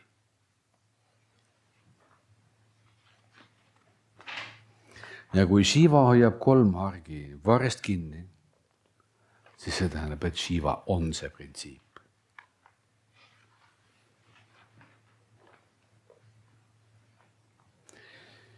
Ehk kui vaadata Brahma, Vishnu, Rudra, need on 3 printsiipi, need nimed Indias nimetatakse, siis Shiva on see printsiip, mis loob need printsiibid. Ehk selle kohta võib öelda, et Jumal on ainult üks. Jumalate Jumal. See on see mis oli enne suurt pauku. Kõik need maaod, mida siin kujutatakse Shiva juures, illustreerivad emotsioone. Emotsioon käivitub kuskil ja tõuseb justkui üles ja siis ta salvab, eks ole, jah? Või siis püüab naeratada siis ja siis salvata näiteks. Ja kui need maad on siin tema juures, siis see näitab kõik seda, et ta ei ole nende poolt mõjutatav. Ta on väljaspool nende mõju. Tamru, mis on selle kolmmargi otsas ehk trumm, käib klõkk, klõkk, klõkk, klõkk, klõkk, klõkk, klõkk, klõkk, klõkk, klõkk, klõkk, klõkk. Esindab rütme. Rütmid. Kõige suuremad rütmid meil näiteks, mis on arusaadavad, on need samad 4 aasta aega. Päikese tiirlemine, maa tiirlemine ümber päikese. Kõik iga pool on rütmid. Osun te teate, süda lööb rütmiliselt. Ilm muutub. See on mingid omad rütmid. Igal pool on rütmid. Iga heli, mida mina toodan, mida sina toodan, kõhukorin on ka rütmiga, eks ole. Igal pool on rütmid, pulsatsioonid. Ja kui Shiva teeb seda, siis ta on kõikide rütmide taga.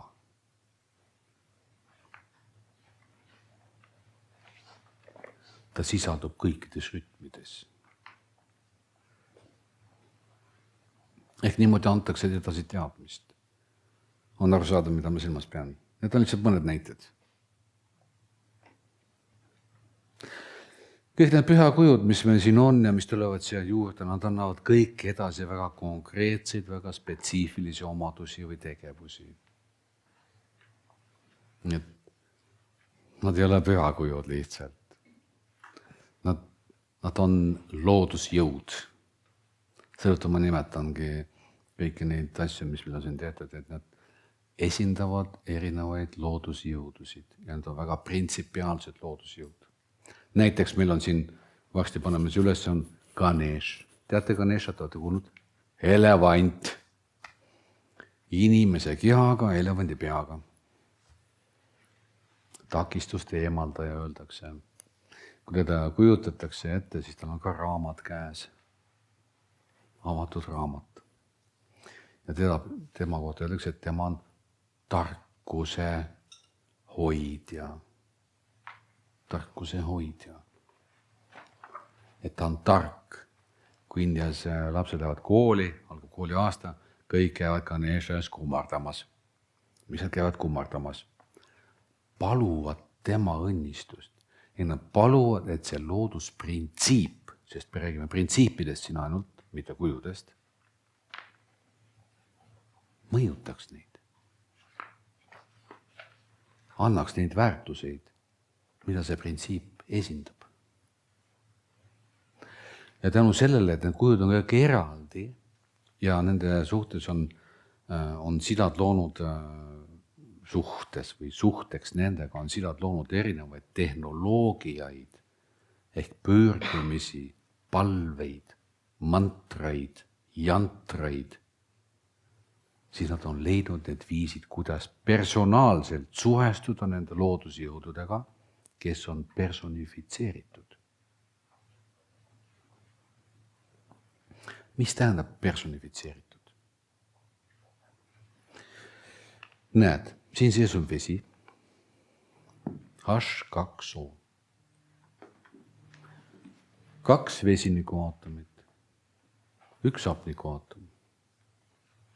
Kuidas see vesi on seotud sinu südametööga praegu?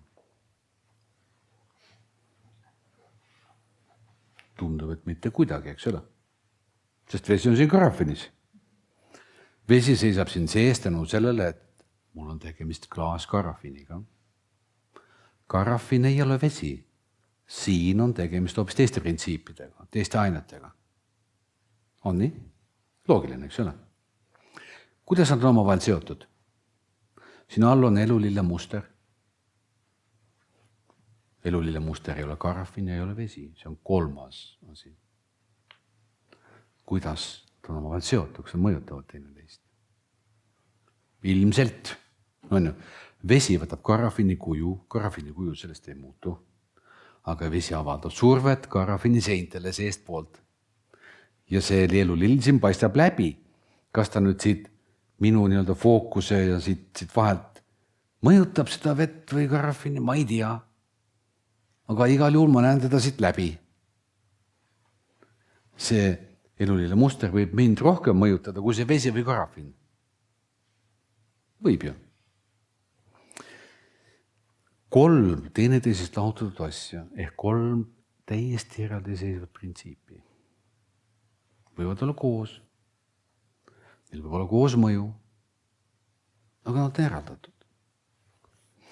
Samasugusel viisil õppisid sidad tundma loodusjõudusid ja said aru, et see ei ole üks asi, vaid loodusjõud on teineteisest eraldatavad. Nende olemuse, nende funktsionaalsuse, nende töö järgi. Seetõttu, kui me räägime Ganeshast, siis nad eraldasid arukuse või tarkuse printsiibi teistest lõbutudest loodusjõududest ja andsid talle spetsiifilise vormi kuju atribuutika.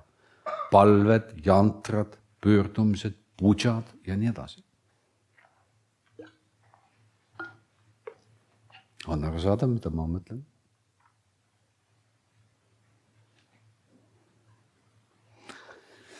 Meil on siin Surja tempel, meil on siin Marsi tempel, meil on kõik 9 planeedid templid. Igalühel on oma eripära, oma atribuutika, oma reaalne funktsioon siin meie planetaarses süsteemis. Ja kõik need templid ja kujud arvestavad sellega.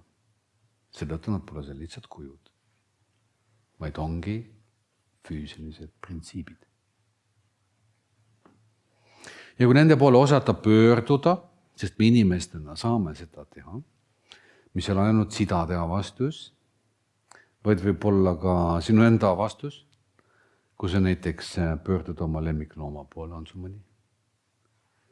Siis sa võid aru saada, et sa võid temaga kontakteeruda kuidagi, eks ole. Võib-olla rääkida ei saa inimkeeli, aga kuidagi teie vahel tekib ühendus, connection.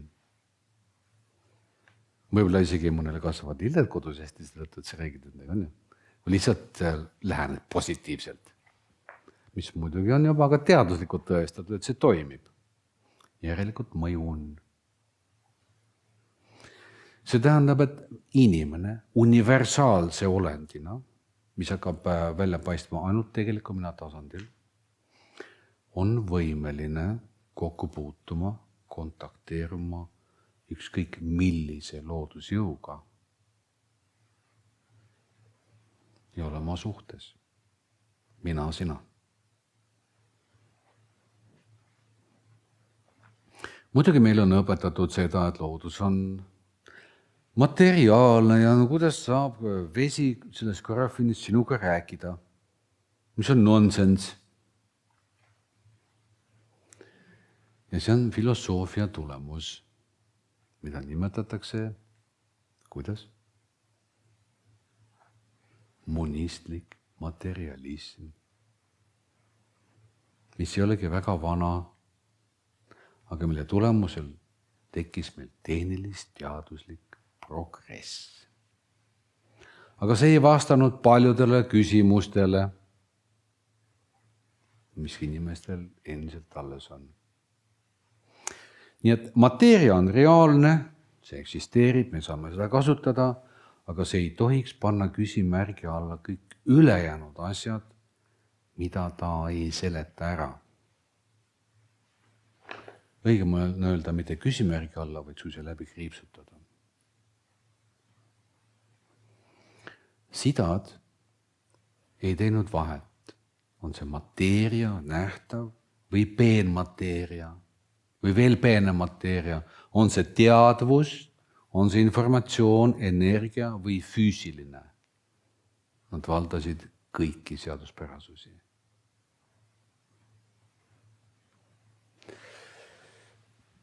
Mis see Shakti on siis, ehk energia?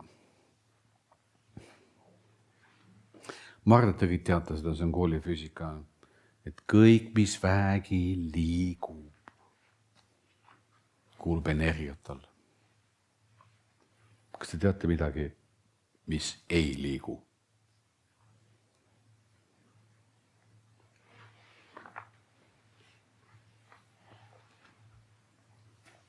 kas kivid liiguvad? No, füüsiliselt on vahest näha, eks ole, kui on külm, siis maa külmub alt ära ja surub kivi üles poole, eks ole, kivid kasvavad, öeldakse selle kohta. Ja mingi liikumine on, aga see ei ole kivide enda poolt loodud liikumine.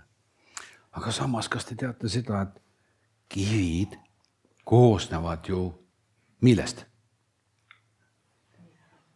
Mineraalidest. Millest mineraalid koosnevad?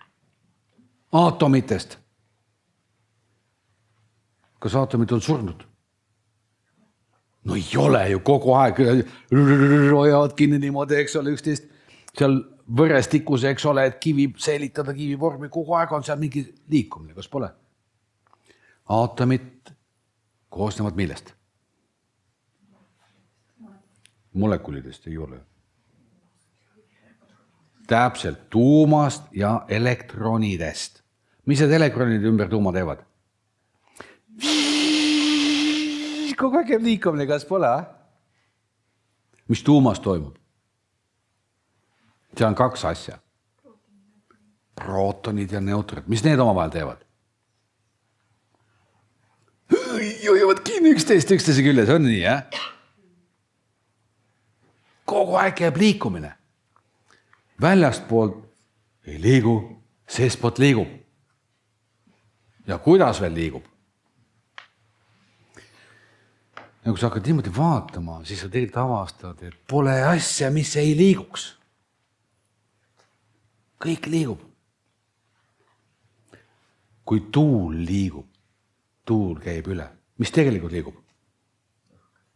Õhk, gaaside segu, eks ole. Mis asi see on? Omakorda. No molekulid, eks ole. Molekulid liiguvad. Kujuta ette, molekulid liiguvad. Sihukese hooga, et murrad puid maa, viivad katused ära. Ja molekulid koosnevad jällegi aatomitest. On ju nii? Ja kui sa hakkad niimoodi vaatama, siis sul avaneb täiesti teistsugune pilt, kas pole? Kui sa vaatad siin neid rohelisi asju, no taimed, eks ole, võib-olla tead isegi nimesid. Aga vaata sügavamale. Kui sa vaatad ainult rakkusid, mida sa näed? Kui sa vaatad ainult aatomid, mida sa näed? Kui sa vaatad aatomite vahelist ruumi, mida sa näed? Sul avaneb täiesti teistsugune pilt iga kord. Et see, mida sa vaatad, seda sa näed.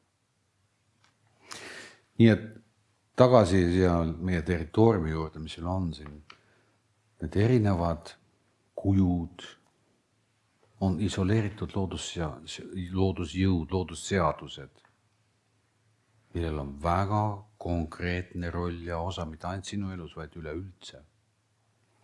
Ja Shakti ehk energia, prana, need on erinevaid, on siis see elustav jõud, mis elustab.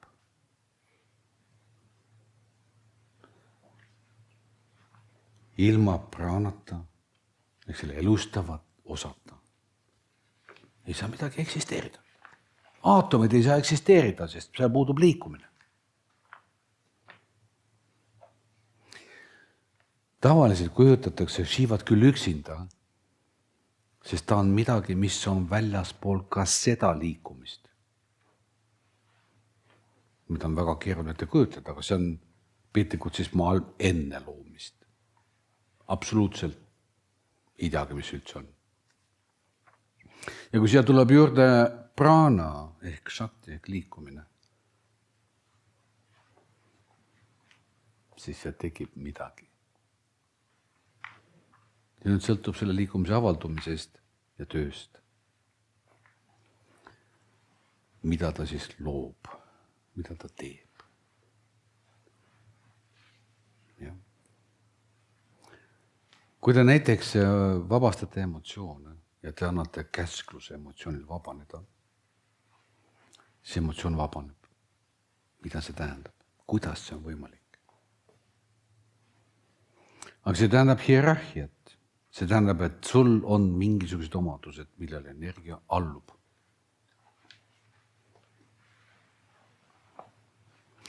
Ja siit tahes tahtmata jõuame mingisuguse kosmogoonilise ülesehituseni. Hierarhiani, loodusliku hierarhiani. Seepärast see töötabki. Vastasel juhul see ei töötaks. Shaktisid tavaliselt väljendatakse naiste rahvastena. Muidugi ei ole ükski energia naiste rahvas, on nii. Kuidas saab olla näiteks veeaatomite või vett moodustavate aatomite võnkumine naiste rahvas, ütleme mulle. Kuidas saab olla? Ei ole. See on jällegi keel. See on keel, mille kaudu antakse edasi liikumist. Tavaliselt kujutatakse alati sellistes, et Indias on mees ja naispool.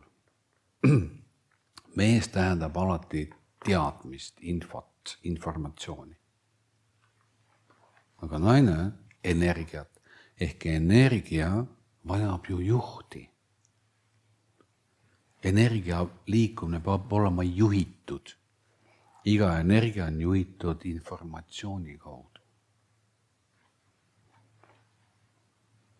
See ei tähenda, et mehed on parem kui naised või mehed on pea ja naine on siis teostaja.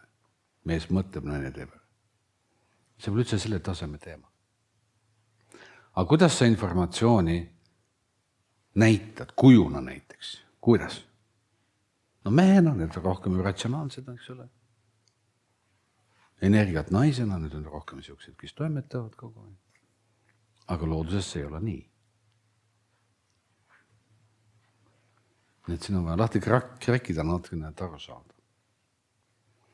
Ja muidugi on olemas siin ka ju kolmas teadvus, mis ei ole ei teadmine ega ka energia, vaid midagi, mille sees nii teadmine kui energia sisalduvad. Kriya jooga on teadus, see on teaduslik. Ehk ta põhineb teadusel, vanal, iidsel tarkusel. Ja see teadus vajab avastamist iga inimese poolt. Midagi teha ei ole. See teadus on selline, mis on empiiriline. See tähendab, et see on sinu kogemus, see on sinu avastada, see juhtub ainult sinu osavõtul. Sellist empiirilist teadust ei ole võimalik omandada läbi lugemise. Vaid ainult siis, kui sa oled asja sees.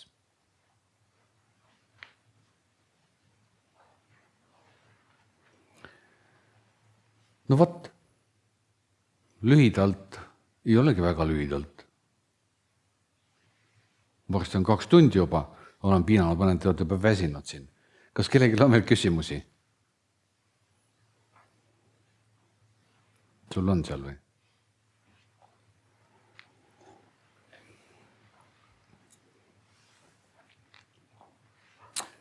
Tahate puhkama minna? Miks mitte?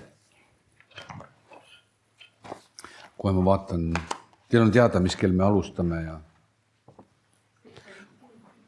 Aha. Kas sellest sissejuhatusest oli piisavalt või oli isegi liiga palju?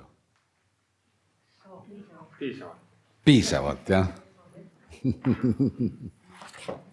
Ma usun ka, et piisavalt, et näidata teile, et teil on siin küll ja küll, eks ole, õppida. Nii äratus on kell 6, siis on kerge eine. Kriya Hatha jooga 18 harjutust läbi Melanelite teil siin praegu, jah? See toimub siin samas, eks ole? Siin, jah?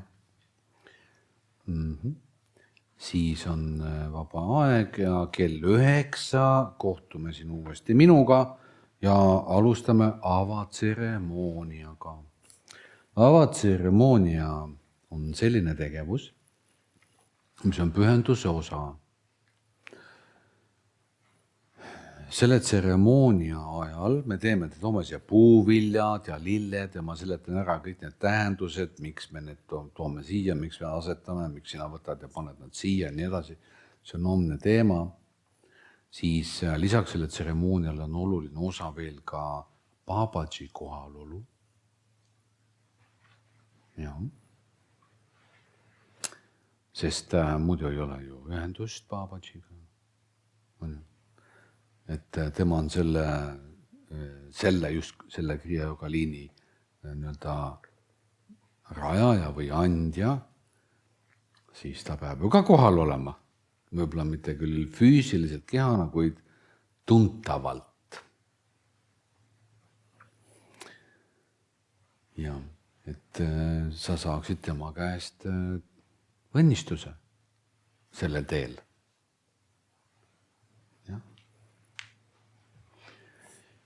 Ja sellest räägime täpsemalt, mida siis me siin teeme, eks ole.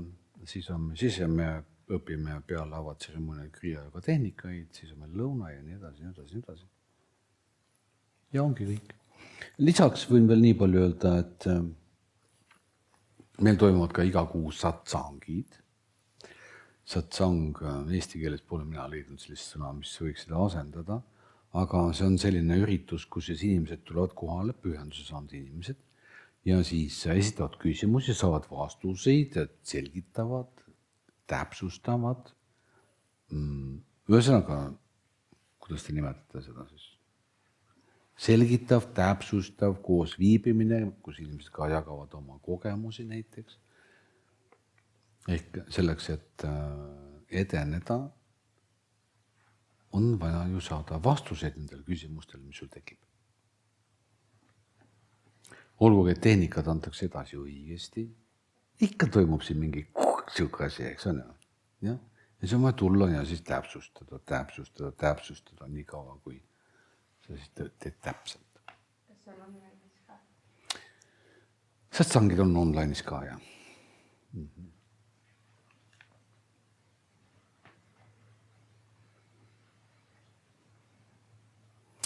No vist ongi kõik.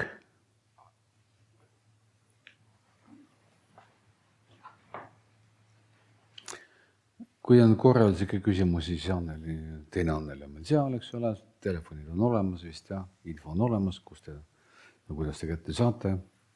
Homme on siis, oleme valges kõik, eks ole, ja valge tähendab nii puhtus, kui see on sümboolne, eks ole, silad on ka valges ja nii edasi. Nii, mis siis veel?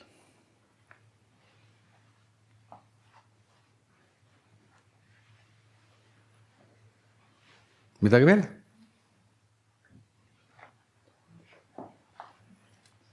Ma küsin ära kõigepealt, selline nägu, nagu on siis 20 aastat tagasi elas, aga kus nägu tuli? Nende nägudega on siukene lugu, et ega Kriya Yoga traditsioon on olnud, ütleme, Babaji kaudu tulnud, on olnud väga ammu, eks ole, tegelikult, ja. Aga Kriya Yoga üldse, enne Babajit oli ka ju olemas, on ju nii. Ja nüüd, vahest, kui inimesed mediteerivad ja keskenduvad Babajile, siis Babaji ilmestub, ta tuleb kohale, mitte füüsiliselt tavaliselt, vaid vaimselt. No unenägudes, olete näinud, eks ole, unenägusid, jah? No on see nüüd ettekujutlus või ei ole? No siis, kui sa seal silmitsi oled, see on nagu reaalne, eks ole, see on nagu päris sinu jaoks. Ja kui inimene teeb dhyanat, eks ole, siis ka Babaji ilmestub siin sõna otseses mõttes nagu reaalsena, ilma et sa ette kujutleksid seda. Siis see tähendab, et ta ilmestub sinu ette selles mõõtmes või dimensioonis. Kuid samas on olemas ka lugusid, kus Babaji on ilmestunud füüsiliselt. Ja siis, kui ta ilmestub mõnele kunstnikule, siis see kunstnik maalib pildi, sest foto peale ta paraku ei ole kunagi jäänud. Ja siis, siis me saame teada, kuidas ta umbes välja paistab. Igal juhul teda kirjeldatakse kui 16 aasta vanust noorukit, ta saavutas surematuse 16-aastaselt. Talle mingi suur ettevalmistus üle. Nii et teda on Himaalajas nähtud ja mõned pühendunud on niimoodi väga harva teda küll näinud, aga on. Ma sain Indias ükskord kokku ühe svaamiga, ühe õpetajaga, kellel oli seal tuhandeid õpilasi. Ja siis ta rääkis sellise loo, kus nad läksid, olid Himaalajas pilgrimeetšimas, tegemas siis seda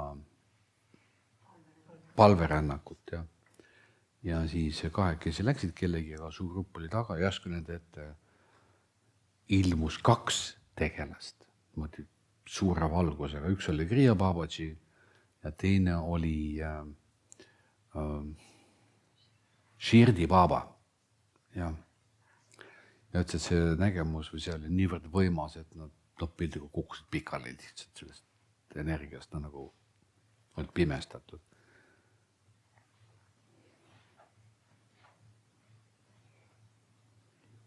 Ja peale seda sündmus said endale materialiseerimise võimed. See svaami, kes rääkis. No võt, ja selliseid lugusid on. Muuseas, kas te olete lugenud Paramahansa Yogananda raamatut, joogi autobiograafia, kes on lugenud? No näete, see Babaji, kellest selle räägitakse, ongi sama Babaji, Kriya Babaji. Jah. Neid lugusid on. Need on väga haruldased hetked, kui Babajiga niimoodi füüsiliselt kokku saab. Kui meil on teine pühendus näiteks, kus on meil mantra jooga, siis inimesed on 24 tundi mauna joogas, ehk ei mõtle ja ei räägi, valmistavad ennast mantrade pühenduseks ette. Siis nad laulavad tund aega Kriya Babaji mantrat. Ja sellel ajal on juhtunud, et inimesed kogevad, mitte kõik muidugi, aga osad neist kogevad väga-väga selgelt Babaji kohalolu, väga võimselt. No. Nii et ma ei tea, me ei tegele uhuga siin. See vaimsus ja see vaimne värk on väga-väga segane tavaliselt, kui keegi tegeleb sellega, usub või usu, ma ei tea, mis iganes, aga oleks üli hea, kui siin oleks mingi selgus, mis tegelikult toimub. Ja. Nii et Kriyaga kindlasti aitab sellist selgust luua.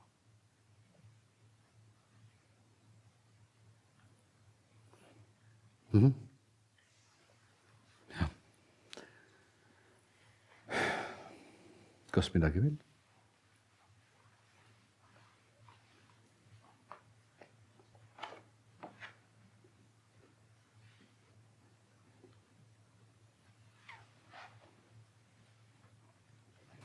Kui enam küsimusi ei ole, siis aitäh teile kuulamast ja head õhtut teile.